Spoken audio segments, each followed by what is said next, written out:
Are you a Christian? No, Well, not. then why does it matter? Well, it matters because because I was traumatized. I'm sorry. And I was told that I was worthless. You're not worthless. And it matters to me that other children are being told things that either sound like that or are literally spoken that way. That's wrong. That's wrong. I was traumatized in the same way. I'm sorry. I think this is something that's hard to explain with words to somebody who has not experienced this kind of trauma. Yeah. But neural pathways involving shame and self-hatred,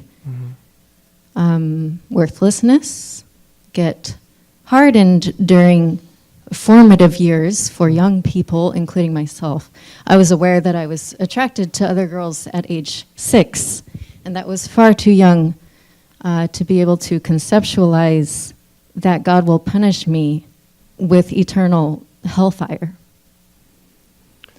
Yeah, I think the thing that we have to kind of put out on the table is that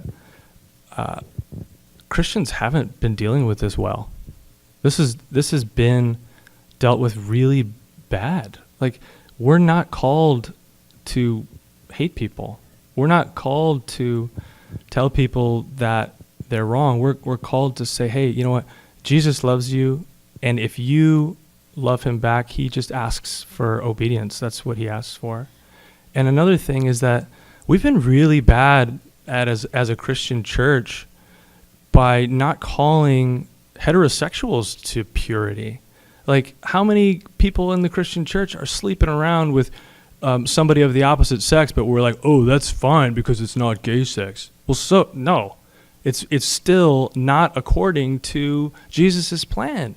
Like, sexual purity, regardless if it's heterosexual or polygamy or homosexuality, sexual purity is what God calls us to, period. So I'm so sorry that we have been making a mockery out of this in the Christian church, because sexual purity is very important to God.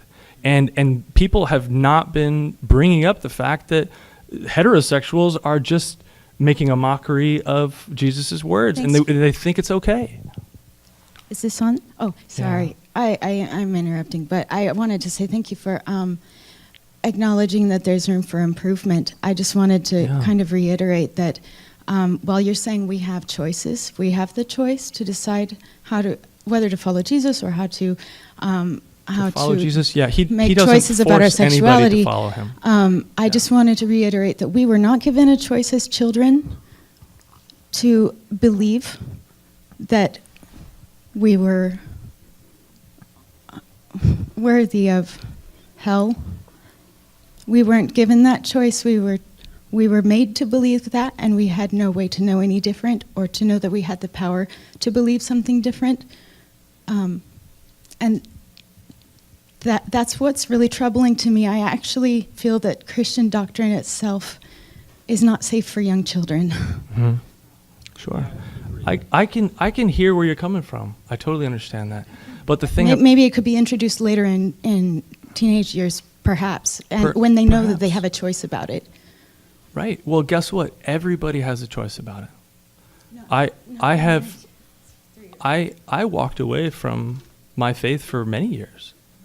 I totally walked away. I would not have chosen a childhood and early teenage years and late teenage years of shame and self-hatred and self-harm and self-cutting. Mm-hmm. I would not have chosen that. Right. I completely am in agreement with the trauma that you guys have experienced. Like, I've seen it in America. People have not been doing this well.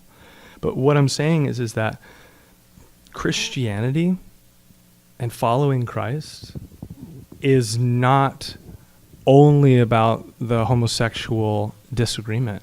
What Christianity happens to be where we say to ourselves, am I the person who is in charge of fulfilling the depths of my soul, the depths of my consciousness, if you don't like the word soul?